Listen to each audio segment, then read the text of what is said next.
అంటే అష్టదిగ్బంధన అంటే ఏంటి?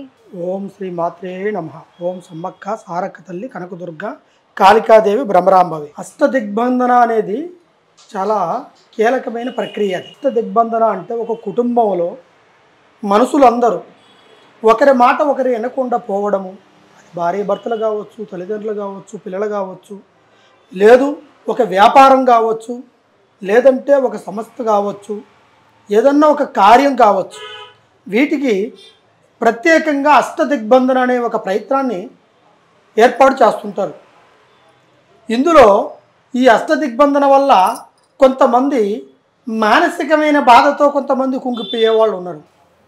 కొంతమంది మనుషులు వాళ్ళ మాట వినేటట్టుకు చేసుకునే వాళ్ళు కొంతమంది ఉన్నారు.